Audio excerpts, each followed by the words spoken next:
They thought I'd never wake up, but I did. And when I opened my eyes, my family was gone, my bank accounts frozen, and my name erased from the company I built. They called it business. I called it betrayal.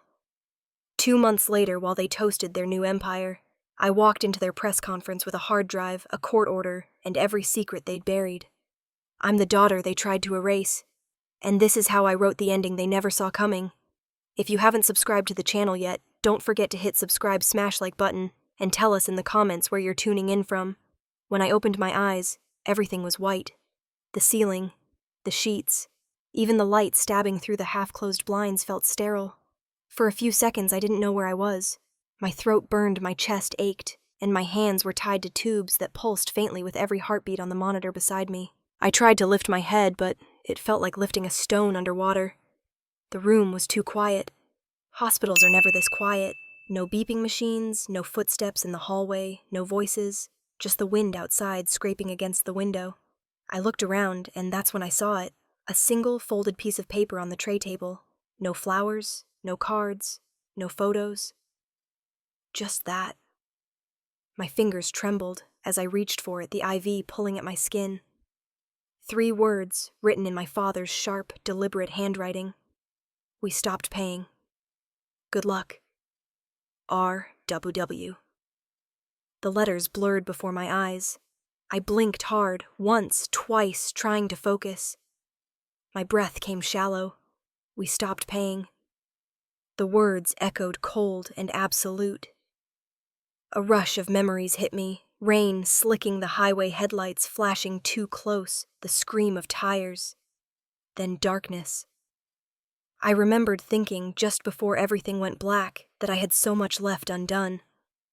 Then nothing. Now I was awake, alive, and completely alone. I pressed the call button by my bed. Nothing. I pressed it again, harder this time. Still nothing.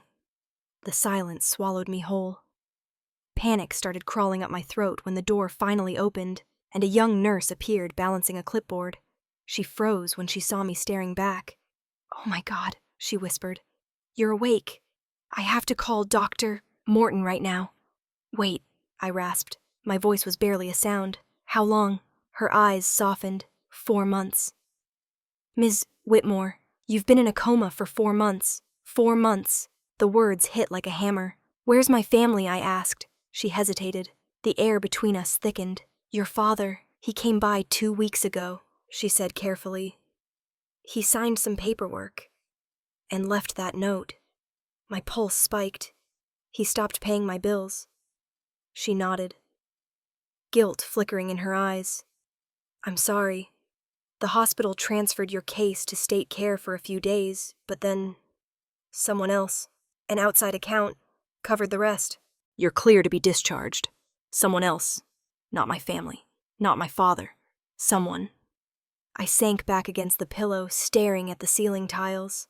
The same pattern I remembered from another hospital room years ago, my grandmother's when she was dying. Back then, the room had been full of people and flowers and laughter pretending not to sound like goodbye. Now there was just the hum of the air vent and the hollow echo of my father's handwriting. "Good luck." The nurse adjusted my IV. "There's a visitor asking for you," she added. "He's been checking in every week. Said he'd come back the moment you woke up." Before I could ask who, the door opened again. A tall man in a dark coat stepped inside, the kind of presence that fills a room without trying. His hair was threaded with gray, his expression carved from calm urgency. "Ms. Whitmore," he said, and there was relief in his tone, real unguarded relief. "Thank God you're awake." I blinked, trying to place him. "Do I know you, Mark Sterling?" he replied, moving closer to the bed. "Your grandmother's attorney. I handled her estate and a few other things she left behind. We've been waiting for this moment." My throat tightened. Waiting for what? He glanced at the door, then back at me. "For you to wake up, because we don't have much time." I tried to sit up, but pain shot through my ribs. The monitor began beeping wildly. "What's going on?" Mark lowered his voice. "Your father's planning to sell Whitmore Industries tomorrow morning. To Apex Dynamics. He's already signed the preliminary transfer. Once the final papers are signed, everything your grandmother built will be gone. I stared at him, disbelief and anger fighting for space in my chest. "You're saying my father's selling the company she founded." He nodded once. "And worse, he's doing it under your name. You're listed as mentally incapacitated, giving him full control." I felt the air leave my lungs. My hand clenched the note until the paper crumpled. "He declared me incompetent while I was in a coma." Mark's eyes were steady sharp. "Yes, and that's exactly why we need to move now.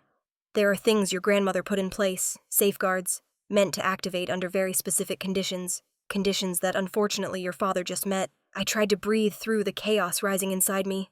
"I don't understand." He leaned closer, voice measured.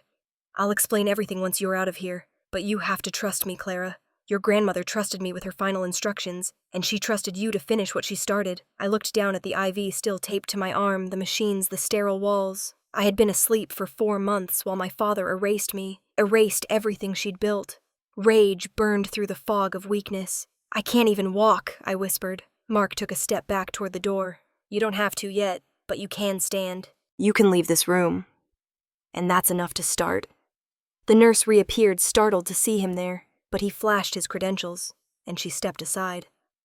He turned back to me. "I have a car waiting downstairs. We'll stop by my office, then we'll go to your grandmother's apartment. Everything you need is there." I swung my legs over the side of the bed. They felt like stone, but I refused to fall. The floor was cold beneath my bare feet, the hospital gown fluttering as I steadied myself on the bed rail. Mark watched quietly, hands in his pockets as I straightened up. "That's it," he said softly. "You've already done the hardest part." I looked at the crumpled note in my hand. 3 words that were supposed to end me. I pressed it flat against the table, then left it there. "Let's go," I said. Mark nodded, opening the door. As we stepped into the hallway, the machines behind me fell silent one by one until there was nothing left but the sound of my own footsteps and the echo of my heartbeat, reminding me I was still here. The car glided through the city like a black shadow against the snow. Boston, in January, was a study in contradictions. Frozen streets, glowing windows, and that quiet hum of a city that never really sleeps. I sat in the back seat, still wearing the hospital wristband, the IV mark sore on my arm wrapped in a coat that didn't feel like mine. I could see my reflection in the window, pale, hollow-eyed hair tangled, and for a brief second I didn't recognize the woman staring back. Mark sat in the front, his phone lighting the dashboard with a soft blue glow. The driver didn't speak. Only the muffled sound of tires sliding over snow filled the car. I pressed my forehead to the cold glass, watching the familiar skyline blur by. My city, my family's empire, a place I'd worked for in silence, building systems no one knew bore my name. "Whitmore Industries," I murmured. "How bad is it?" Mark turned in his seat. "Your grandmother built it from scratch in 1978. Clean energy before anyone believed in it. By the time she passed in 2016, it was worth over $1 billion. She had vision, discipline, and faith in you." His voice softened on that last part, and I felt a lump rise in my throat. "Faith in me," I repeated quietly. "She didn't have that in my father." Mark hesitated. Eleanor knew Richard's strengths and weaknesses. She loved him, but she also knew what greed could do to him. That's why she created the Eleanor Trust. He reached into his briefcase and handed me a folder. Inside was a single sheet of paper, embossed with my grandmother's seal. "Eleanor Trust. He said a conditional inheritance. If the designated heir, meaning you, is ever declared incapacitated, betrayed, or unlawfully removed from succession, full control of her trust transfers immediately and irrevocably to you. The clause activates the moment that betrayal is legally documented." I stared at the text, my pulse picking up. She actually wrote that down. "Your grandmother was never one for luck," he replied. "She planned for every outcome, especially this one." A hollow laugh escaped me. She knew her own son would do this. She didn't want to believe it, Mark said gently. But she understood him. Richard wants control, not responsibility. And when Apex Dynamics came along, promising to erase his debts, it was only a matter of time. I leaned back, staring at the ceiling of the car. The word betrayed sat heavy in my mind. It didn't feel like shock anymore. It felt like confirmation. A truth I'd been avoiding for years, finally spoken aloud. Mark reached into his jacket pocket again and handed me something small, a platinum security card with the Whitmore Industries insignia etched in silver. This will get you into every department of Whitmore Tower, including the executive level.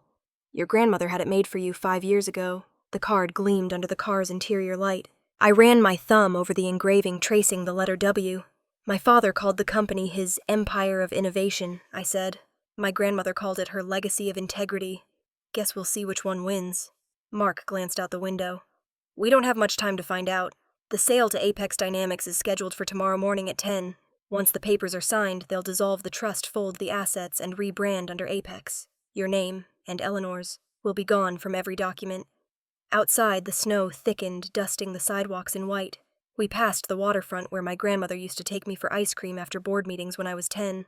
Always remember, Clara, she'd told me money can buy silence, but it can't buy integrity. I hadn't understood it then. I did now. I turned to Mark. Apex Dynamics. What's their real play? They're not after the company, he said. They're after the patents. Eleanor's clean energy algorithm, the one that's still years ahead of anything on the market. If they get it, they'll bury it. It threatens their fossil fuel interests. I clenched my hands together. So they buy out my father, erase my grandmother's work, and call it innovation. Perfect. The car slowed at a traffic light. Through the window, I saw the glow of Whitmore Tower piercing the skyline. The massive building, 40 stories of glass and steel, rose like a monument against the snow. At the top, the neon blue logo, W, cast a faint halo across the clouds. It looked like it was watching me. They think I'm gone, I said quietly. Dead or irrelevant, but they forgot I built half the systems running that tower. They've been living on my code, my calculations, my models, for years. Mark smiled slightly. Then they'll never see you coming. I felt a flicker of something fierce in my chest, resolve, or maybe just the old Whitmore blood that refused to die quietly. The car passed through the financial district. Mark's phone buzzed. He glanced at the screen. James Hollander just confirmed he's in. He'll verify the trust transfer and alert the SEC if Richard moves ahead with the sale.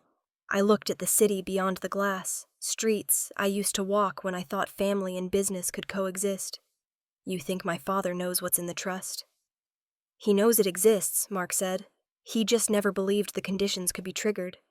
He underestimated the woman who wrote them, and the woman who inherited them. For a long time, neither of us spoke. The hum of the engine filled the silence. Outside, the world moved on like nothing had changed, but everything had. When we stopped at a red light near the harbor, I saw the reflection of Whitmore Tower in the water, its blue light rippling across the frozen surface. I thought about the night of my accident, about headlights and rain, and how quickly power can turn lethal in the wrong hands. She prepared for this, I said. She knew it would come down to me. Mark turned to me, his expression unreadable. She trusted that when the time came, you'd know what to do. I took one more look at the tower. The top floors glowed against the sky like a beacon and a warning. My father's name might be on the door, but the soul of that company belonged to Eleanor Whitmore. And to me. Drive to Beacon Hill, I told the driver. To her apartment. Mark nodded, relief flickering in his eyes. There's something waiting for you there. She left it locked away for this exact moment. The car turned onto Charles Street, where the lamps glowed amber through the falling snow. I watched the world outside slow to a blur of light and memory. My heart pounded with a steady rhythm I hadn't felt in months. They think they've already won, I said softly, more to myself than to him.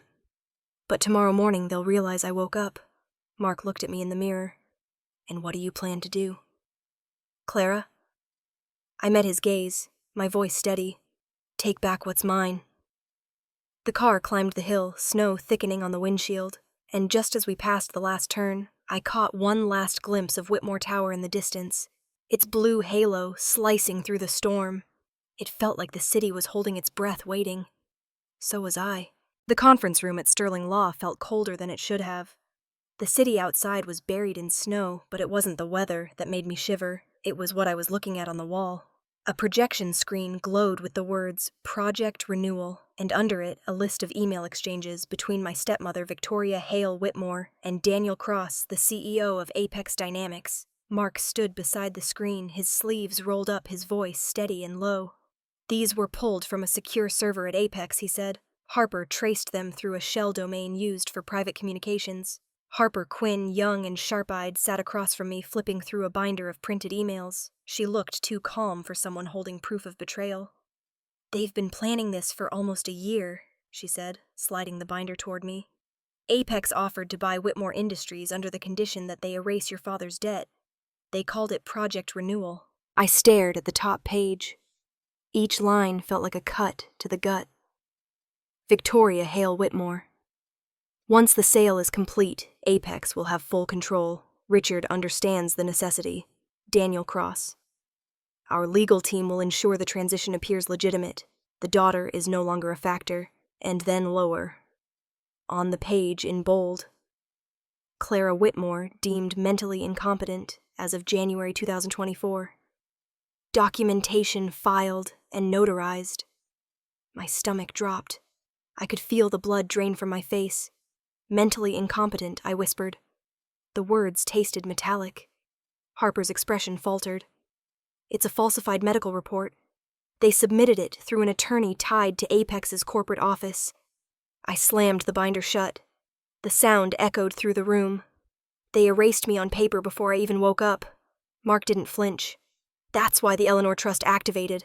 They broke the clause the moment they declared you incapacitated." I pushed the binder away, pacing to the window. Outside, Beacon Hill shimmered under the streetlights, the snow catching in soft golden pools. "My father agreed to this." Mark hesitated. "He didn't fight it." I laughed. Short, bitter, hollow. "He didn't need to. Victoria probably convinced him it was mercy, that letting Apex take over would keep the family safe." Harper spoke again, her voice cautious. "There's more, Clara. Ethan, your half-brother, signed one of the financial certifications for Project Renewal. It could have been accidental, but his signature's there." I stopped cold. "Ethan? No. He's naive, but he's not a traitor." Mark exchanged a look with Harper. "He might not know the full picture, but he signed, and that signature gave Apex access to internal projections, asset valuations, and patents. Without it, they couldn't have moved forward." For a long moment, I said nothing, just stared out the window, watching flakes drift against the glass. Ethan's face flashed in my mind. His easy grin, his loyalty to our father, his fear of disappointing him. "He always wanted Richard's approval," I said quietly. "He would have signed anything if it meant getting it." Mark closed the projector. The room dimmed, the only light now coming from the city below. "We'll confront him when we have evidence of intent," he said. "For now, you need to see something else." He reached into his briefcase and pulled out another folder, this one thicker, marked with the logo of Whitmore Insurance. "The accident," he said. "I asked Harper to pull the maintenance records of your car. You had it serviced 2 days before the crash, correct?" I nodded slowly. "Yeah. Routine inspection. Tires and brakes." Mark handed me a printed form. The company name leapt off the page, Harrison Auto Group subsidiary of Apex Dynamics. I looked up sharply. "That's not possible. Apex doesn't own automotive repair companies." "They do through shell corporations," Harper said quietly. "The technician who worked on your car, Tom Hensley, left the country a week after your crash. No forwarding address, no bank trail." The paper in my hand shook. "You're saying Apex sabotaged my car?" Mark met my eyes. "I'm saying the brakes were replaced with faulty parts registered to Apex's logistics division. Whether that was intentional or not, it's hard to call it coincidence." I turned back to the window, gripping the sill so tightly my knuckles whitened. Outside, the snow kept falling soft and relentless. I could almost hear my grandmother's voice, her calm, clear tone cutting through my thoughts. "If they ever come for you, don't panic. Prepare." I whispered more to the glass than to anyone. "They didn't just want the company. They wanted me gone." The words came out flat, final. Behind me, Mark exhaled. "Now you understand why Eleanor built a fortress of paperwork around you. She anticipated every betrayal, except the kind that hides behind family." Harper shut her laptop, her voice quieter now. "We can trace every transaction back to Apex, but it'll take time. If we move too early, they'll bury everything." "Time," I repeated, staring at the falling snow. "That's the one thing they think I don't have." I turned back to them. "But I'm still here, and they don't know that yet." Mark gave a small nod. "Then we make sure they find out on our terms." I walked to the table, picking up the binder again. The word incompetent glared at me from the page. It wasn't anger that burned now. It was clarity. Every lie, every signature, every betrayal suddenly made sense. They had buried me, but they forgot to check for a pulse. Tomorrow, I said, we start tomorrow. Pull every legal file, every transaction. I want to know exactly how deep this goes. Mark smiled faintly, the kind of smile that didn't reach his eyes. I'll have Harper stay on it tonight. Harper nodded, already opening her laptop again. You'll have a full report by morning. I looked at them both. They thought I was asleep, but all this time I was the only one paying attention. I walked toward the door, the cold draft from the hallway meeting me like a challenge. The city outside felt different now, colder, sharper, alive with secrets. Behind me, Mark said quietly, Clara, there's something else you should know. I stopped, hand on the doorframe. Your father's meeting with Apex tomorrow morning isn't just about the sale, he said. It's being held in the executive boardroom at Whitmore Tower, the same room where your grandmother signed the founding papers in 1978. The irony hit hard. He's selling her legacy in the same room she built it. Mark's gaze was steady. Unless someone stops him. I looked back one last time at the projection screen, the faint glow of the word renewal fading as the system powered down. Renewal. That's what they called it, burying the past and calling it progress. The snow outside had stopped, but the air felt heavier charged. I stepped into the hallway, my voice quiet but certain. Then it's time to remind them who built that room in the first place. Beacon Hill hadn't changed much in the years I'd been gone. The same narrow brick streets, the same iron railings dusted with snow, the same yellow glow in the windows that made you believe some corners of Boston would always belong to another century. Mark parked a block away, and we climbed the hill on foot. The wind bit through my coat, but I barely felt it. All I could think about was the penthouse, my grandmother's place. I hadn't set foot there since her funeral. When I pushed the door open, a rush of air that smelled faintly like lavender and dust hit me. The lights flickered on, and the years fell away. Everything was still in place. The piano she used to play the silver-framed photos of business galas and Christmas dinners, the old clock that had stopped ticking the week she died. Mark closed the door behind us, his voice low. No one's been here since the estate was transferred to you. She left strict instructions. I walked slowly across the living room, running my fingers over the mahogany table. Dust clung to my fingertips. She used to sit here every morning with her tea reading the Financial Times. She'd mark up the articles with red pen like they were essays. Eleanor never stopped editing the world, Mark said softly. I went to the bookshelf, floor to ceiling, arranged in perfect symmetry. My eyes went straight to one spine I recognized instantly. Principles of Trust Law. I pulled it down. It was heavier than I remembered. When I opened it, something slid out and hit the carpet with a soft clink. A small brass key tied with a faded blue ribbon. Here, I said quietly, holding it up. Mark nodded. There's a wall safe behind the portrait of her husband. I crossed to the painting, lifted it off the hook, and revealed a discreet panel set into the plaster. The key fit perfectly. My hands were trembling as I turned it. The door clicked open, and for a second I just stood there staring into the darkness inside. Then I reached in. There was an external hard drive, a sealed envelope, with Eleanor's wax insignia, and a letter folded neatly on top. The paper was thin, almost brittle. I unfolded it carefully. Her handwriting was still the same. Strong, deliberate, no hesitation in any stroke. My dearest Clara, if you are reading this, it means I am gone, and the world has shifted in a way I prayed it never would. Richard was not born cruel, but he is weak. And weakness is the easiest thing for greed to manipulate. The people around him will not hesitate to feed that weakness until nothing of him remains. Do not meet them with anger. Meet them with preparation. This hard drive contains what I could never show him, the truth of what he built on lies and what you must protect. If they come for you, remember, integrity is more powerful than inheritance. You are my true legacy. My vision blurred halfway through. I blinked hard, swallowing the tightness in my chest. She knew, I said. She knew this would happen. Mark was silent for a moment, then spoke quietly. Eleanor always planned 2 steps ahead. She trusted you to do the same. I wiped my eyes and steadied my breath. She believed in preparation, not emotion. Fine, let's see what she left. We set the hard drive on the marble counter and plugged it into my laptop. The screen flickered, then loaded a folder labeled, For Clara. Inside were hundreds of files, contracts, correspondence, financial reports, and one video file. I double-clicked it. My grandmother appeared on the screen, sitting at her desk wearing her favorite gray cardigan. Her hair was pinned up, her eyes sharp but kind. For a second, it felt like she was looking straight at me. "If you're seeing this," she began, her voice steady, "then I'm no longer there to guide you. Richard will tell you he did what was necessary. He'll convince himself it's true. But what he really wants is forgiveness without accountability. You cannot give him that. He must face the truth, even if it destroys him." She leaned forward slightly, her tone softening. "Clara, don't let anger lead you. The people who wrong you will destroy themselves if you stand firm. You don't need revenge. You need justice. And justice, my dear, is patient." The video ended abruptly, replaced by the faint reflection of my own face on the screen. Tears stung my eyes, but I refused to let them fall. "She believed in me," I whispered. "Now I need to start believing in myself." Mark exhaled. "That's a good place to start." We spent the next hour combing through the files. At one point, Mark paused, scrolling through a set of documents stamped "Confidential, Internal Audit 2019. "Here," he said, tapping the screen. "These are falsified financial statements. Richard manipulated profit margins to inflate the company's valuation before the renewable energy merger." "Meaning?" I asked.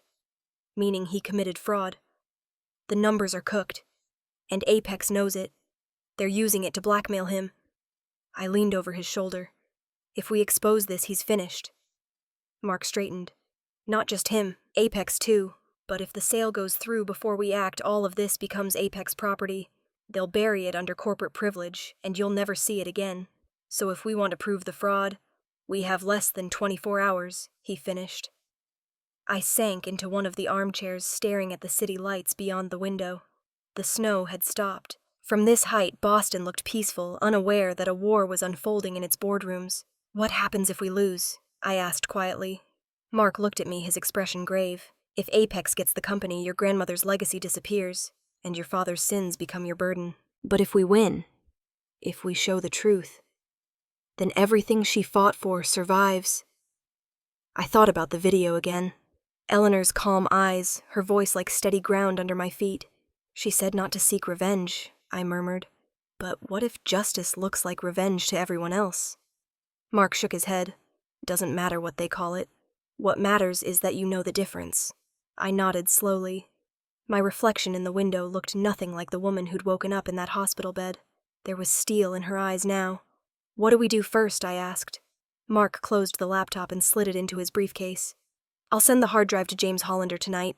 He'll authenticate the files and confirm the trust activation with the bank. Once that's done, we'll have legal standing to challenge the sale." He started for the door, then paused. "Clara, once we start this, there's no going back. Your father will fight like hell." I met his gaze. "Then he'll learn who taught me." When he left, I stayed behind, sitting in the dim light of the penthouse. The clock on the wall ticked for the first time in years, a faint mechanical heartbeat. I looked up at the portrait of my grandmother. "I'll make them see you again," I said softly. The face they tried to erase. The city outside glittered against the snow, silent and waiting. And somewhere in that silence, I felt her answer. Steady, unwavering, as if she'd been preparing me for this moment all my life. Whitmore Tower rose out of the evening fog like it had been carved from glass and arrogance. The building had always felt cold to me. Sleek, pietist, perfect on the outside, but hollow in all the ways that mattered. I pulled my scarf tighter around my neck, flashed the platinum badge at the security desk, and stepped into the lobby. The guard didn't even blink. Nobody questioned a Whitmore walking into Whitmore Tower. The marble floor gleamed like ice under my shoes. I caught my reflection in the black glass walls, hair pulled back, blazer, pressed an expression I'd perfected over years of pretending to belong in rooms that didn't want me there. I looked like the consultant I was pretending to be. Employees passed me in quick strides, murmuring polite greetings without meeting my eyes. I recognized a few faces. People I used to work beside the ones who thought I was just another analyst tucked away in a supply closet. Back then, I built this company's most profitable models in silence, while my father and stepmother smiled for the cameras. When the elevator opened, the digital voice announced, "Executive level." My hand trembled slightly as I pressed my badge to the scanner. The light turned green. The doors slid open to a corridor lined with framed photos. Whitmore family portraits, charity events, groundbreaking ceremonies. My grandmother's smile was there in one of them, her hand resting on my shoulder when I was 12. I stopped for half a second, the memory sharp and warm all at once. Then I turned away. Lydia Collins was waiting near the reception desk. Her eyes went wide the second she saw me. "Clara." I smiled as if I'd run into an old friend at a coffee shop, surprised. She blinked rapidly, searching for the right words. I didn't know you were back. Your father said." I know what he said. I cut in, keeping my tone even. He's in a meeting with Apex Dynamics," she said, voice tightening. "You probably shouldn't." "That's fine," I said already, walking past her. "I'm not here for him." Her heels clicked as she hurried after me. "You can't just walk in there. There are protocols." "Relax, Lydia," I said without turning around. "I'm not here to make a scene, but I was here to find proof." When I reached the data operations wing, I swiped my card again and stepped inside. The air was cooler here, filled with the hum of servers. Screens flickered in the dim light. I'd spent enough nights in these rooms to know where the real information lived, not in printed contracts or glossy reports, but buried in the code and metadata. I slipped my phone from my pocket and called Harper. She picked up instantly. "You're in." "On the 9th floor," I whispered. "Find out what's been moving through Lydia Collins's email." There was a pause, fingers tapping on her end. "Give me a minute." "Okay, I've got it. She's been forwarding encrypted financials to an Apex domain every 3 days. Same address cross, apexdiane@privateserver.net, Daniel Cross's private inbox. Of course. Can you confirm the attachments I asked? They're financial projections and board summaries. The last one was sent yesterday." Harper hesitated. "Do you want to set a tracker?" "Already done," I said, typing quickly. I sent a decoy email from a dummy Whitmore account, an innocuous file labeled Quarterly Review embedded with a tracking link. If Lydia opened it, I'd know within minutes. I hung up and walked slowly through the rows of monitors, every step echoing in the quiet. Somewhere above me, my father was probably laughing with the same people who had tried to erase me. I wondered if he'd even flinch when he learned I was still alive. 5 minutes later, my phone buzzed. Harper's voice came through the earpiece. She opened it. Perfect. That night we waited. Mark sat beside me in the car, parked across from the tower. The interior lit only by the glow of the dashboard. Harper was on her laptop in the back seat, her fingers moving like a pianist's.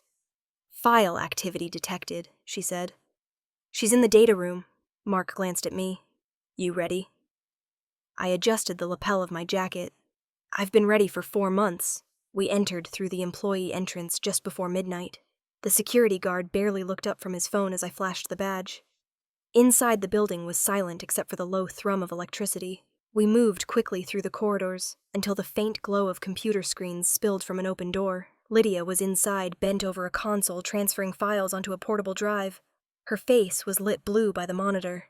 She didn't hear us until I flipped the lights on. "Working late?" I asked. She spun around, eyes wide. "Clara, what are you—" "Call me Ms. Whitmore," I said evenly. "Go on, finish your download." Her hands shook. "I don't know what you think this is, but I was just sending proprietary data to Apex Dynamics." Harper cut in, stepping into the room. "Don't bother denying it. We traced your IP hours ago." Mark closed the door behind him with a quiet click. "Ms. Collins, as Whitmore's general counsel. I'm obligated to inform you that what you're doing is considered corporate espionage under federal law." Lydia looked between us, pale as paper. "You don't understand. They told me, Apex promised, that you'd get promoted," I asked. "That's what they tell everyone they use." Her lips trembled. "They said if I helped finalize the sale, I'd be executive director. Richard said it was already approved." I stepped closer until we were face to face. "You thought betraying the company that gave you everything would earn you a better seat at their table?" Tears welled in her eyes. "I just wanted to survive." "Then you picked the wrong side," I said softly. Mark moved to the terminal and inserted a flash drive. "We'll take that data." He began copying the files from her system while Harper disabled the remote connections. Lydia collapsed into the chair, covering her face. "They'll ruin me. You don't know what they're capable of." I leaned down beside her. "I know exactly what they're capable of. They already tried to kill me." Her head snapped up, eyes widening. "What save your shock?" I said. "You'll have plenty of time to think about it when the board sees this." She handed me the external drive without protest. "That's everything. The contracts, the transfer documents. It's all there. Richard sold 90% of the company to Apex. He keeps 10%, just enough to pretend he didn't surrender completely. I took the drive and turned it in my hands. 90%. He hadn't even fought for half. Mark finished backing up the evidence. You realize this is enough to indict both Apex and Richard if we can verify the timestamps. Harper disconnected the final cables. I'll clean the logs. No one will know we were here. I looked at Lydia, slumped in defeat. You should go home. Pack your things before he fires you. Because after tonight, this tower doesn't belong to him anymore. She didn't answer. We left her there staring at the floor. In the elevator, Mark pressed the ground floor button. The doors closed, sealing us into silence. She'll talk, he said. I hope she does. I replied. The more noise, the better. When we stepped into the parking garage, snow was still falling soft and steady. Harper tucked the hard drive into a secure case. Mark glanced at me. This changes everything. They can't spin this as business anymore. It's criminal. I looked up at the tower's gleaming facade. Good. Then it's time to stop playing nice. The wind howled through the empty garage as we walked toward the car. For the first time since waking up in that hospital, I didn't feel weak or afraid. I felt alive. And I had proof, Mark. I said as he unlocked the car, You once told me my grandmother believed in preparation over emotion. He smiled faintly. I did. I slid into the passenger seat, watching the tower disappear in the rearview mirror. Then let's prepare, because tomorrow they'll know I'm back. The next morning, the first thing I saw wasn't the snow. It was my stepmother's face on every screen in Boston. Victoria. Clara Whitmore sat under the warm lights of Morning Beacon, her red blazer blazing against the sterile studio backdrop. She smiled, that perfect smile I'd grown up studying, the one that made people forget the venom behind it.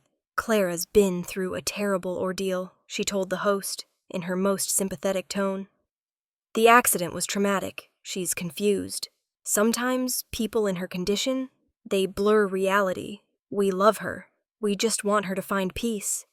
The host leaned in, performing empathy for the camera. So you're saying Clara's making these accusations because of her injuries? Victoria nodded solemnly. Grief does strange things. We don't blame her.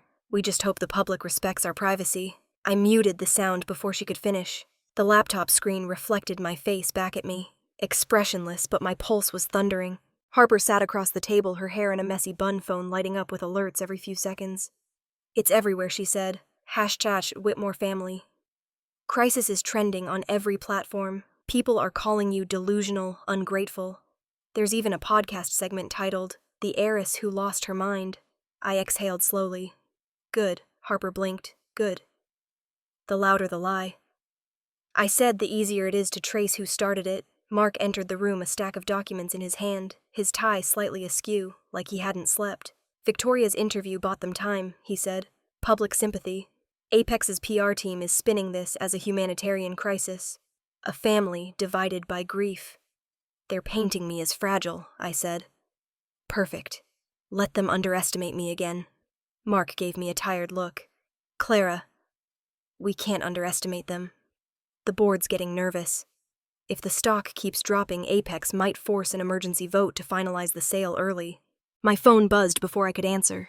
The name flashing across the screen made my stomach tighten. Catherine Brooks. I answered. Catherine, Clara. She said without preamble, her voice brisk, energized. I've got something big, a leak from Capitol Hill. Apex Dynamics made illegal campaign donations to 2 senators pushing through their acquisition approval.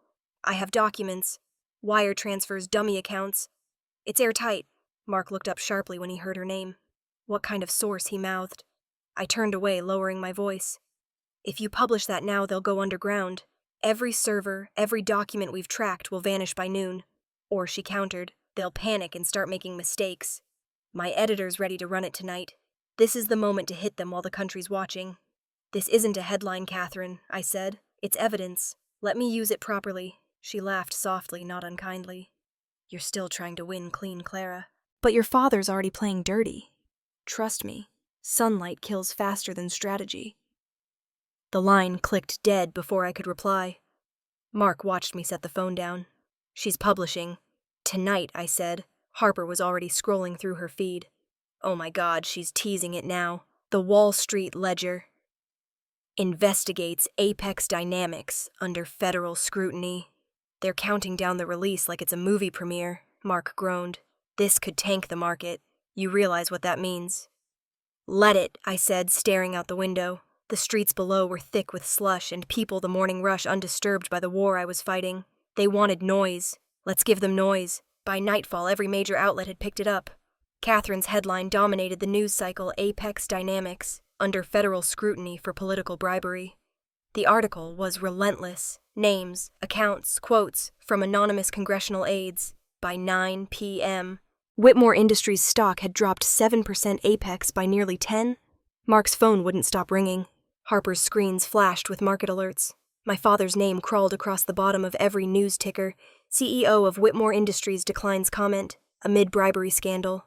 At 9:12 p.m., Mark's phone lit up again. He looked at the caller ID and sighed. "Richard," he muttered. Then he handed the phone to me. "Your call." I shook my head. "You take it," he answered. "Richard." I could hear my father's voice through the receiver, sharp, livid. "Sterling, have you lost your mind? You're feeding her this garbage, aren't you? You're trying to ruin me." Mark's tone was calm, infuriatingly so. "No, Richard. I'm letting justice do what it does best, catch up." "You think this is justice?" Richard shouted. "This is extortion. She's unstable, she needs—" Mark cut him off. "She's awake, Richard, and she remembers everything." There was a long silence on the line. Then a click. Mark placed the phone down gently. He hung up. Harper exhaled, pushing her chair back. "So, that went well?" I stood at the window, the lights of Boston flickering against the glass. The city looked endless from here, too big for one person to fight, and yet somehow exactly small enough for one truth to break through. "They want me quiet," I said softly. "They think if they smear me enough, I'll crawl away." I turned from the window, meeting both their eyes, but I didn't come back to hide. I came back to be heard. Outside, sirens wailed somewhere in the distance. The night felt electric, like the air before a storm. I pressed my hand against the glass, the chill grounding me. My reflection stared back, tired, determined, unrecognizable from the woman who'd woken up in that hospital room. "They took everything I had," I said. "Now it's my turn to take something back." Harper closed her laptop with a soft click. "Then, let's make sure they hear you loud and clear." Mark adjusted his cufflinks, half a smirk tugging at his mouth. "Something tells me they're already listening." I looked back out at the skyline. Somewhere up there, Richard and Victoria were probably panicking, calling lawyers, rehearsing statements, trying to contain the fallout. But it was too late. The narrative had shifted. For years, I'd worked in the shadows of men who built empires on my silence. Now, finally, I was the one writing the story. And the whole city was watching. The city outside the window looked like a photograph. Still silver and sleepless. Inside Sterling Law, the only light came from computer screens and the faint orange glow of a desk lamp. It was well past midnight, and none of us had spoken for nearly 10 minutes. The air was thick with the quiet hum of machines and the weight of time running out. Mark was on the phone with a contact at the SEC, his voice low but clipped. "They won't issue the warrant unless we can prove intent," he said. "Not just negotiations, intent." Across the table, James Hollander was scrolling through folders on my grandmother's hard drive, his glasses slipping down the bridge of his nose. "This drive has enough data to map every transaction Whitmore Industries made in 20 years, he muttered, "but nothing that explicitly states your father planned to sell." I rubbed my temples. The exhaustion burned behind my eyes, but I couldn't stop. Not now. There has to be something. Eleanor wouldn't have kept all this without a reason. Harper hunched over her laptop, the glow of her dual monitors painting her face blue. "I'm running a metadata search for hidden audio or compressed email backups. These files go back decades. It could take hours." "We don't have hours," Mark said sharply, ending his call. "SEC needs concrete proof before morning. If we can't give them something before 9/8, Mom, they'll hold back the arrest order." The room fell silent again. Outside, snow fell in sheets, frosting the windows. I stared at the portrait of my grandmother propped on the edge of the desk, her knowing eyes fixed somewhere past the chaos. I could almost hear her voice, preparation over panic. "Clara, always." I turned back to Harper. "Check anything dated around 2019, the year of the audit cover-up." She nodded, fingers flying across the keyboard. Lines of code streamed down her screen. "Got it. Wait, hold on." We all leaned in as she pulled up a folder buried inside an encrypted archive labeled Q4 Strategic Notes. Within it were subfolders of financial logs, voice memos, and half-corrupted audio files. Harper clicked one open. Static filled the speakers, then a voice. Familiar, deep, measured. My father's. Daniel, once the papers are signed. Whitmore Industries will just be a name on a door. Richard said, his tone calm but sharp. You'll get your patents. I'll get my payout. I don't care what happens to the rest. I need the money, not the legacy. My breath caught. For a second, I couldn't move. Mark froze mid-step. Play that again. Harper hit rewind. The words repeated, cold and deliberate. When the papers are signed, Whitmore Industries will just be a name on a door. James exhaled, shaking his head. That's it. That's your smoking gun. Harper sat back, stunned. This file was hidden under a decoy folder. Someone tried to wipe it clean months ago. I felt my pulse in my throat. He recorded it himself. He always kept digital records. He said it was for transparency. Mark already had his phone out, forwarding the audio file and timestamps to his contact at the SEC. Detective Reeves needs this now. Within minutes, the reply came. Harper read the message aloud. Confirmed. Warrant validated. Operations scheduled for 9:45 a.m. Agents will be on site at Whitmore Tower. The words hung in the air like an exhale after hours of holding our breath. James straightened his tie. I'll call the neutral shareholders tonight. They've been waiting for someone to give them cause. This recording is it. Will they stand with us? Mark asked. They will if Clara does. James replied. She's the legal heir of the Eleanor Trust. Without her, this all collapses. I met his eyes. Then I'll be there. He gave a satisfied nod and began gathering his coat. I'll have statements prepared for the press. This will move fast. When he left, the office grew quiet again. Harper leaned back in her chair, stretching her stiff fingers. We did it, she whispered. After everything, we actually found it. But I didn't feel triumphant. Just heavy. I picked up the photo of my grandmother again. Her calm smile felt like an anchor in the storm. She didn't want me to destroy him, I said quietly. She wanted me to protect what she built. There's a difference. Mark walked around the table and rested a hand on my shoulder. That's why you're going to win Clara. You're not fighting for revenge. You're fighting for truth. And that's something people can stand behind. I let out a slow breath. I don't want to humiliate him. I just want the world to see who he became. Mark's expression softened. He did that to himself. We worked through the night. Harper backed up every file 3 times, labeling evidence for the federal case. Mark drafted affidavits for the shareholders' emergency meeting. My role was simple but impossible. Prepare to walk into Whitmore Tower tomorrow morning. The place I'd built, the place they buried me, and face them all. At some point around 3 a.m., the coffee pot sputtered out its last drop. The exhaustion finally caught up with us, but none of us could leave.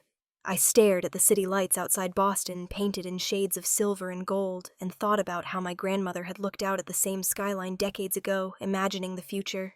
She built this to last, I murmured, not to be traded away like a broken promise. Mark followed my gaze. Tomorrow, you remind them of that. I nodded. My reflection in the glass looked ghost-like, half light, half shadow. I barely recognized myself anymore, and maybe that was the point. The woman I'd been, the obedient daughter, the silent worker, was gone. Harper's voice broke the silence. 9:45. That's when they'll move in. Then that's when I'll walk in, I said. Mark closed his laptop. You sure you're ready? I smiled faintly. I've been preparing for this my whole life. I just didn't know it. Outside, the snow had stopped. The city was still, like it was holding its breath for what was coming. I stood, tucking the photo of my grandmother into my coat pocket. Tomorrow, I said softly, more to her than to anyone in the room. They'll remember your name. The clock on the wall struck 4. The final hours before dawn stretched ahead, quiet and heavy, with the kind of anticipation that feels like destiny waiting to happen.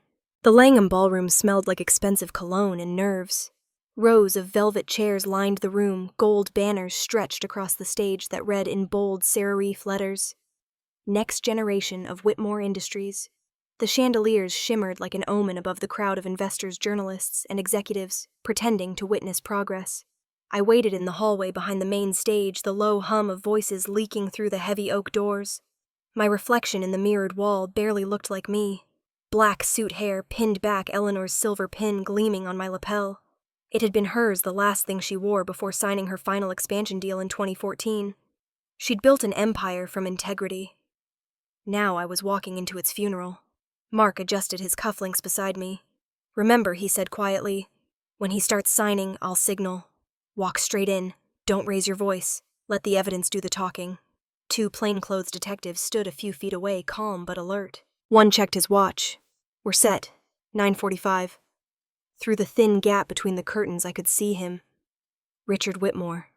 My father. Perfectly composed, smiling for the cameras, as if betrayal were a business skill. Victoria sat next to him in a crimson blazer, posture, flawless face tight with triumph. And Ethan, my half-brother. He looked smaller than I remembered, pale and uneasy, seated near the front row, twisting his cuff nervously.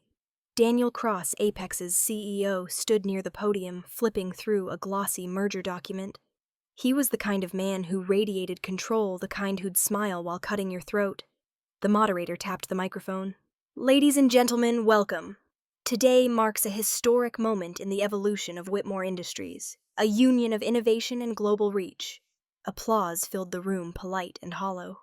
I could feel my pulse behind my ribs. Richard stepped forward, gripping the sides of the podium like a man anchoring himself to his own myth.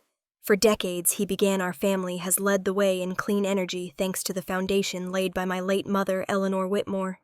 Today, we honor that legacy by expanding her vision into a new era, one driven by partnership progress and global potential." Every word twisted tighter inside me. He was quoting her, word for word. Beside me, Mark glanced toward the stage, then back at me. Almost time. My palms were slick against the badge in my pocket. The detective whispered, "He's reaching for the pen." Richard smiled at the cameras. "It gives me great pride to sign this agreement with Apex Dynamics. Together, we will redefine the future of energy." I could almost hear Eleanor's voice. "Do not meet them with anger. Meet them with preparation." The click of a pen echoed through the microphone. Mark looked at me and nodded once. Now. The doors opened with a sharp, resonant creak that silenced the room. Heads turned in unison as I stepped through the aisle, the bright lights from the stage hitting me square in the face. I could feel hundreds of eyes lock onto me, confusion rippling like static through the crowd. "Mr. Whitmore," I said, my voice carrying clear and steady across the hall. "You're about to sign away something that doesn't belong to you." The pen froze midair. For a moment, no one moved. Then Richard's expression fractured. Shock, disbelief, then something darker. "Clara." His voice cracked. You can't be here." Victoria rose halfway from her chair, color draining from her face. "This is impossible," she hissed. I walked down the center aisle, the sound of my heels loud against the marble. The detectives flanked me discreetly. Mark a step behind. The crowd parted like a wave. Richard stammered.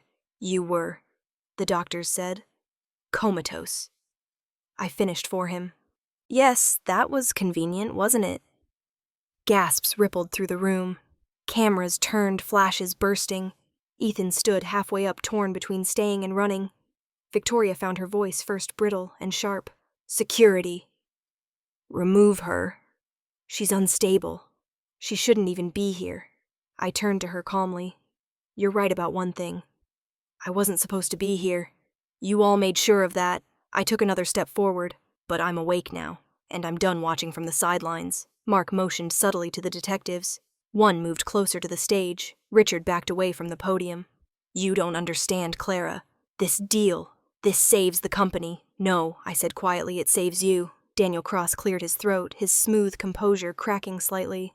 "Ms. Whitmore, this is a private signing event. I suggest you—" "Sit down, Mr. Cross," Mark interrupted. "The SEC has already reviewed your involvement. I'd hate for you to add obstruction of justice to your resume."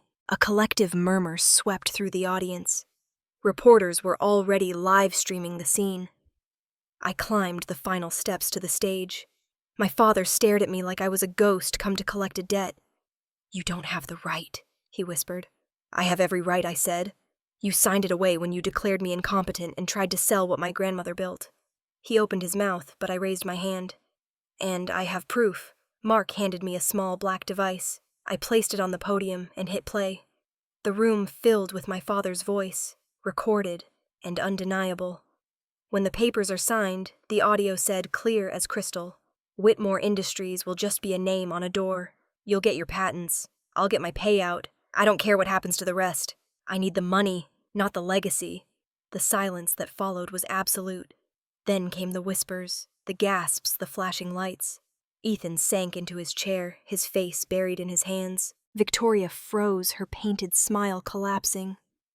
Richard's body sagged as if the air had been punched out of him. "You don't know what you've done," he said hoarsely. "I know exactly what I've done," I replied. "I've stopped you from erasing everything Eleanor built." The detectives stepped forward, showing their badges. One of them spoke, his tone firm. "Richard Whitmore, you're under investigation for securities fraud and illegal corporate transfer under Title 18 of the U.S. Code. You're to remain on site until further instruction." The crowd erupted in chaos. Reporters shouted, cameras flashed, investors scrambled for their phones. Victoria lunged forward, pointing at me. "She's unstable. This is her revenge." I turned to face her, meeting her gaze evenly. "You're wrong," I said. "I'm not angry. I'm awake." The flashbulbs went off like fireworks. Somewhere behind me, Mark's voice cut through the noise. "It's over, Richard." But as I looked into my father's eyes, I realized it wasn't. Not yet. There was still more truth to drag into the light, and I wasn't leaving until I did. The air in the ballroom crackled with tension, the noise swelling into a storm. And at the center of it all, I stood where my grandmother once had my name echoing through the room she built, finally spoken without apology. The ballroom lights dimmed, and the murmurs settled into an uneasy quiet. My heartbeat was so loud I could hear it in my ears. Mark walked to the center of the stage carrying his laptop, the glow of the screen reflecting off his glasses. The crowd's restlessness hummed like static. He connected a cable to the projector, and the massive LED wall behind us flickered to life. "Ladies and gentlemen," Mark said, his voice steady and deliberate. "Before any signatures are made, there's something you all need to see." The screen filled with a scanned document, its paper slightly yellowed with age, the ink dark and crisp. The room leaned forward collectively. "This," Mark continued, "is the original charter of Whitmore Industries, filed in 1978 and notarized by the Commonwealth of Massachusetts. It clearly identifies the founder and majority shareholder as Eleanor Whitmore, with ownership of 70% of the company's equity." He zoomed in on the lower section of the document. There, in elegant handwriting, was her name, Eleanor M. Whitmore. Next to it, the embossed seal glinted under the lights. Gasps spread through the crowd like wind through tall grass. Someone in the back whispered, "That's impossible. Richard's listed as founder on all corporate records." Mark looked up from the podium, calm and controlled. "Records can be altered. Bank vaults cannot." Richard rose from his seat. Face-red voice booming through the microphone. "That's a forgery." My mother made me co-owner when she retired. This is an attack on my family. Before Mark could respond, another voice carried across the room, deep, even authoritative. "No, Richard, it's the truth." James Hollander stepped up to the stage. The CEO of Hollander & Co. rarely raised his voice, but now it filled the room. "I can confirm that this document is authentic. My firm has held the sealed original in trust since 2016, as per Eleanor Whitmore's will." The crowd erupted again. Camera flashes, frantic, murmuring, the rustle of reporters scribbling notes. Mark raised a hand for silence. "According to the Eleanor Trust, which was established the same year, the sole heir and legal successor to Whitmore Industries is her granddaughter Clara Whitmore." The words hit like thunder. All eyes turned to me. For a moment I felt the weight of it, the legacy, the loss, the silence of all those years spent unseen. My throat tightened, but I held my head high. Richard slammed his hand against the podium. "This is nonsense. She was a child when Eleanor died. She had nothing to do with this company." Mark didn't flinch. "Maybe not by your choice, but by your mother's, she did." He pressed a key, and the next image appeared on screen. It was a paused frame from the video we'd found on the hard drive, the one I'd watched alone in the penthouse. Then it began to play. My grandmother's face filled the wall behind us. Soft lighting, gray cardigan eyes, clear and calm. Her voice carried across the hall like she was speaking directly to every soul in the room. "If you're seeing this," she said, "then I'm gone, and the company stands on a precipice. Richard, I love you, but love cannot excuse betrayal. Whitmore Industries belongs to those who protect it, with truth, not greed.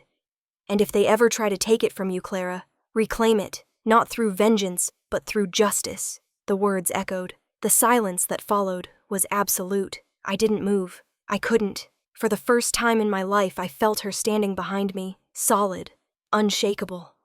"Thank you, Grandma," I whispered just loud enough for the microphone to catch.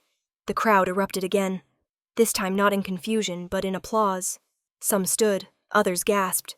The power in the room shifted, a tide turning against my father. Victoria suddenly stood, her voice shrill. "She forged that video. She's delusional. This is a performance." Detective Alan Reeves stepped forward from the audience, flashing his badge as he moved toward the stage. His tone was even, but carried a quiet authority that silenced her instantly. "Victoria Hale Whitmore, Richard Whitmore. You are both under investigation by the Securities and Exchange Commission and the Federal Bureau of Investigation for Fraud, Insider Trading, and Unlawful Transfer of Corporate Assets." Gasps. The flash of cameras intensified. Reporters leaned over one another for photos. Richard backed away as the detectives approached. "You can't arrest me in front of investors. You'll destroy everything." Detective Reeves nodded to his partner, who produced handcuffs. "You did that yourself, sir." As they took hold of Richard's wrists, he twisted toward me, his voice hoarse and desperate. "I was trying to save the company." "Don't you see that?" I met his eyes, my voice steady. "No, you were trying to save your name." "And you lost both!" Victoria screamed as the cuffs clicked shut around her wrists. "This isn't over. You'll regret this." "I already did," I said quietly. "For 34 years. The crowd was electric now. Phones raised, cameras flashing. Detective Reeves recited their rights over the chaos. Mark stood to one side, arms crossed, expression unreadable. From the corner of my eye, I saw Daniel Cross edging toward the side exit. Harper, already anticipating it, motioned to the hotel's security team. 2 guards intercepted him before he reached the door. "Mr. Cross," Detective Reeves called out, "don't make this worse. You'll have your turn." The man froze, his usual boardroom arrogance dissolving into panic. The investors were standing now, some clapping hesitantly, others shouting questions. But above the noise, one sound stood out. Ethan's voice. "Clara," he said quietly. I turned. His face was pale, eyes red. "I didn't know. I swear I didn't know they were doing this." I nodded once. "Then prove it. Do the right thing now." He lowered his head, tears streaking his cheeks.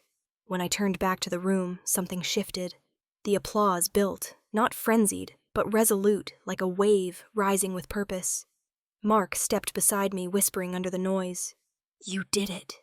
"No," I said softly, watching the detectives lead Richard and Victoria away through the crowd. "She did." The lights of the cameras flashed like lightning as they disappeared through the ballroom doors. I stood beneath the banner, "Next Generation of Whitmore Industries," and realized for the first time it was true. The whispers became applause again, stronger, clearer. Justice didn't roar that morning. It rang, clean, quiet, inevitable. The lobby of the Langham looked like a war zone, dressed in designer suits. Reporters swarmed the entrance microphones, clashing mid-air like swords, camera flashes strobing across marble floors. Phones rang non-stop, investors, lawyers, employees, all demanding answers, all wanting someone to blame. Mark stayed just a step behind me as we walked through the chaos. Detective Reeves flanked my left side, his presence enough to part a narrow path through the crowd. Every voice bled together until it was just noise. "Ms. Whitmore, is it true? Your father was arrested for corporate fraud? Did you plan this reveal? Are you taking over as CEO?" I stopped at the foot of the grand staircase and turned just enough for the cameras to catch my face. My pulse was steady, my voice even. "Whitmore Industries remains Whitmore," I said, "and it always will." The flashes erupted again, white bursts lighting the lobby like lightning. I didn't wait for more questions. The truth was already out there. Now it had to settle on its own. As we pushed through the hotel's glass doors, the cold hit me like a breath of clarity. Across the courtyard, Ethan stood near one of the columns. His tie loosened his face, pale. He looked lost, like a boy standing in the wreckage of something he never meant to break. I walked toward him slowly. He didn't move until I stopped a few feet away. "You're not the villain here," I said quietly. "You just got caught standing on the wrong side of the fire." His eyes glistened, guilt cutting through the confusion. "I didn't know what they were really doing, Clara. Dad said the merger would save us. I thought I was helping." I held out my hand. "You can still help. You can choose better now." He stared at me for a long moment, then reached up and unclipped his employee badge, the one that had hung around his neck since he graduated business school. He placed it in my palm. His hand trembled. "I'm done choosing power over people," he said. "I want to start over. For real, this time." I nodded, closing my fingers around the badge. "Then start by remembering who you are when no one's watching." He exhaled shakily, eyes lowering to the ground. "Do you think she'd forgive me, Grandma?"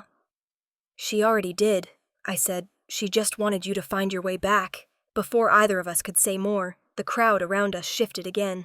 A familiar voice cut through the noise. Clara Whitmore." I turned to see Catherine Brooks weaving through the mass of reporters, microphone in hand, her cameraman following close behind. Her hair was windblown, her face bright with the rush of breaking news. "Clara." She called out one question for the ledger. "What do you say to the public now that Whitmore Industries has been reclaimed?" I smiled faintly.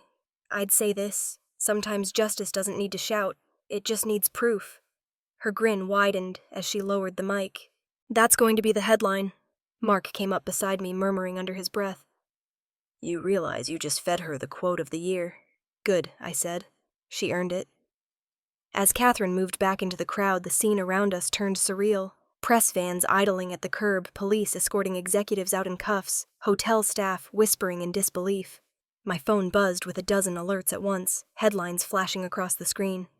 Apex Dynamics shares plunge 30%. After scandal. 2 senators under investigation for bribery. Links to Apex deal, SEC. Confirms Apex Whitmore merger officially canceled. I lowered the phone, letting the reality wash over me. "It's done," Harper said softly, appearing beside Mark with her laptop bag slung over her shoulder. "The SEC just issued their official release. Ownership reverts fully to the Eleanor Trust. You're the sole heir on record." The words settled like something heavy, but right. "Then it's not just mine," I said. "It's hers again." Mark studied my face for a moment. "You know she'd be proud of you."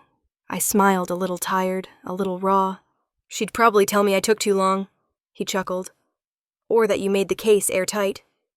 I turned toward the wide windows overlooking Post Office Square. The city shimmered under the noon light, melting snow streaking down glass towers. The chaos inside the ballroom was already fading into the background hum of history being rewritten.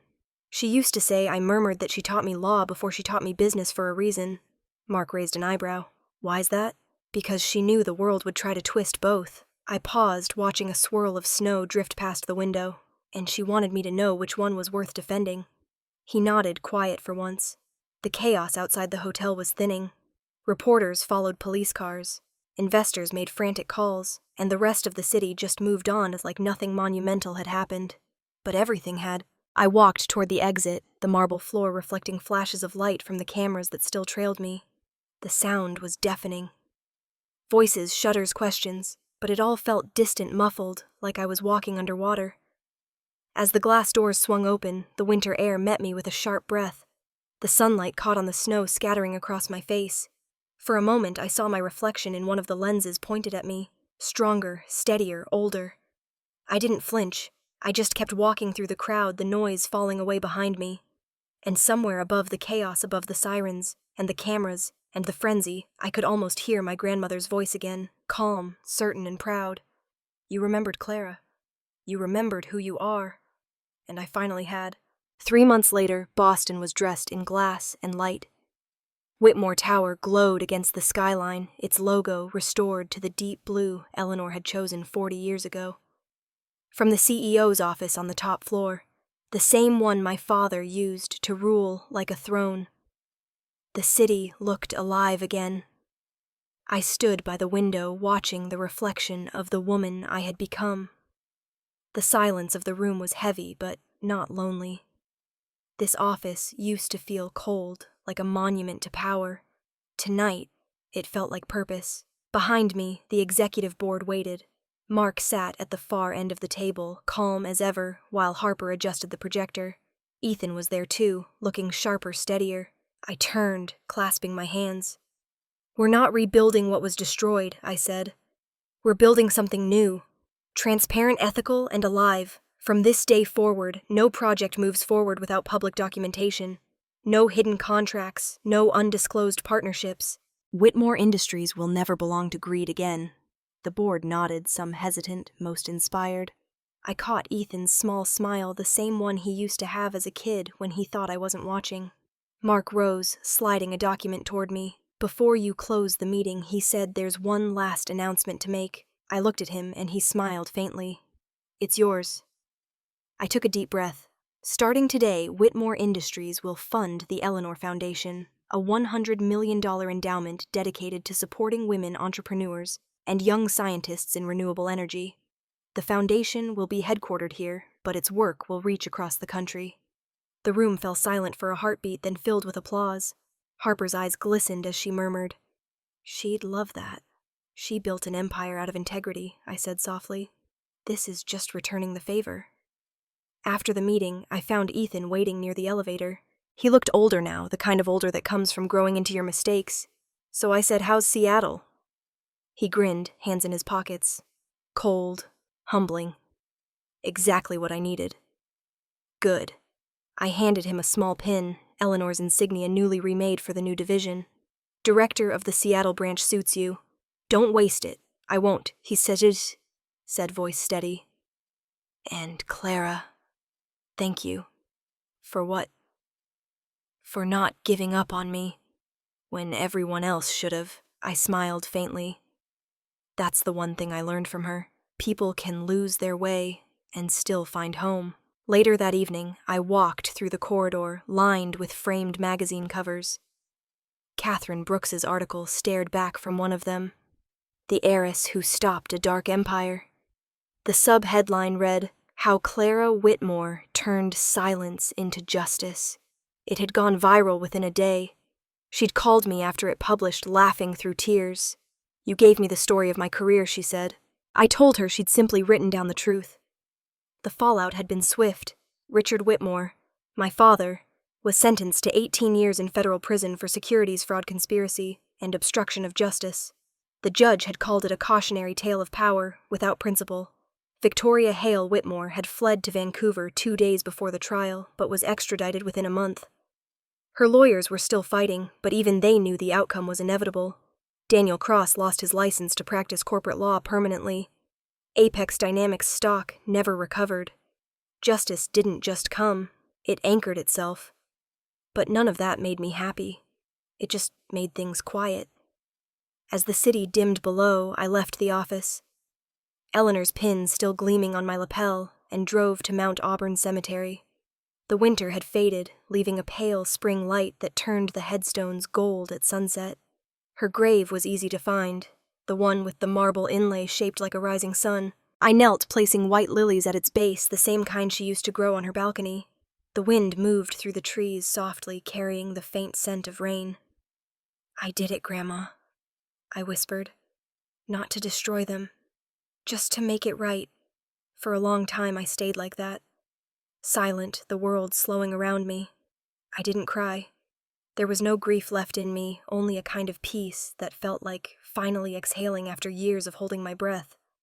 Footsteps crunched over gravel behind me. Mark's voice came low. "I figured I'd find you here." He handed me an envelope yellowed around the edges. "They delivered this from the estate archives this morning. It's addressed to you, in her handwriting." My hands shook a little as I opened it. Inside was a single piece of paper, written in the same ink she used for every letter she'd ever sent me. "Clara, if you are reading this, then you've already faced what I feared most, that justice would come at the cost of love. You've done what I could, not you faced truth, without losing yourself. When the time feels right, forgive, not for them, but for you. You will know when that moment comes." I read it twice before I folded it back into the envelope. Mark watched me quietly. "What does it say?" I smiled, the kind that came from deep inside.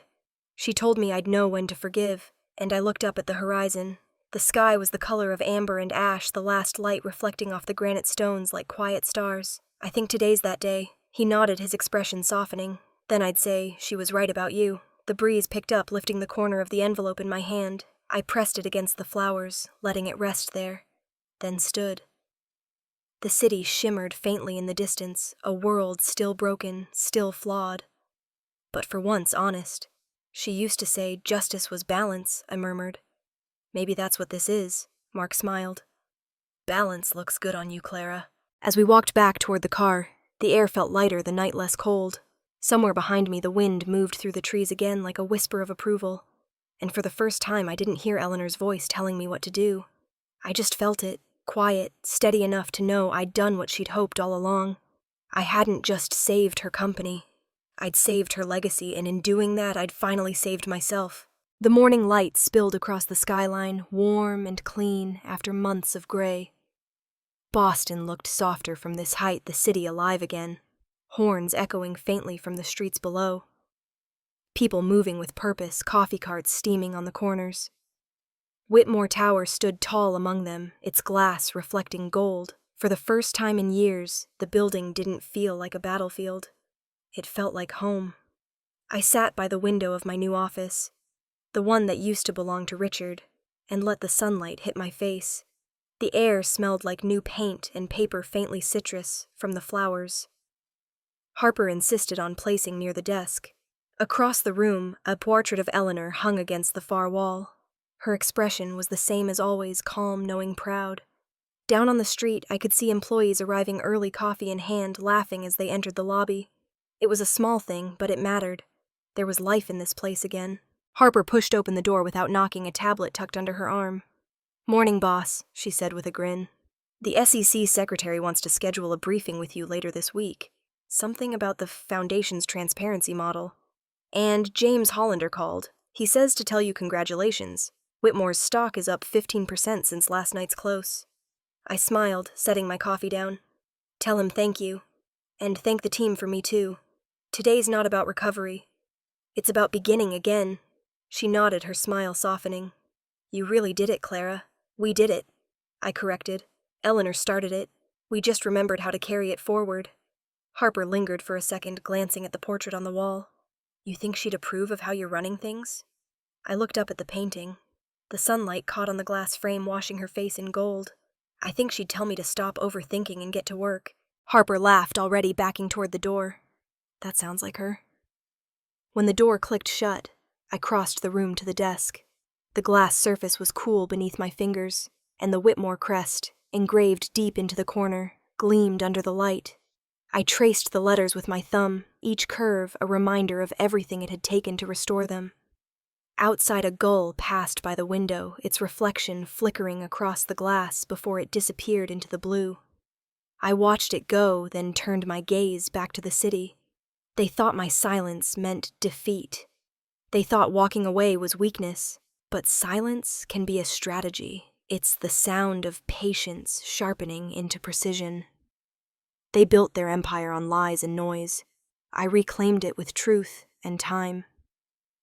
My family abandoned me when I was in a coma, believing that absence would erase me. But all it did was give me clarity. They sold the company. I want it back. They forgot who built the foundation of their power. I made them remember. Justice didn't roar in courtrooms or scream across headlines. It moved quietly like morning light through old glass. Slow, inevitable, unstoppable. I stepped closer to the window, the sun warm on my hands. The city stretched out beneath me, alive with possibility. Whitmore Tower no longer belonged to one name or one bloodline. It belonged to everyone who believed integrity was still worth something in a world that tried to sell it off piece by piece. Behind me, the intercom buzzed. Harper's voice came through, cheerful and crisp. "Your 9 o'clock's on the line. The Foundation wants to confirm your keynote for next week. Put them through," I said, still watching the street below. "And tell them this is only the beginning." As the call connected, I found myself speaking into the sunlight, as if Eleanor were standing just beyond it. "They thought I'd stay quiet, Grandma, but silence wasn't surrender. It was preparation. You taught me that." The wind outside carried the faint hum of the city, the kind of sound that feels like forward motion. I smiled and sat back at the desk, pen in hand, ready for whatever came next. Below, the Whitmore logo gleamed over the entrance, freshly restored, founded by Eleanor Whitmore. For decades, it had been hidden behind new slogans and branding campaigns. Now it was back where it belonged. The camera would pull back here if this were a story someone was telling. It would rise slowly, leaving the tower bathed in light, the city unfolding in gold beneath it. Somewhere between the clouds and the streets, between legacy and justice, a single truth would remain. My family abandoned me in a coma, but I woke up and came back. And if you believe that justice always finds its way home, then share this story. Because silence is not the end. Sometimes it's the beginning of strength.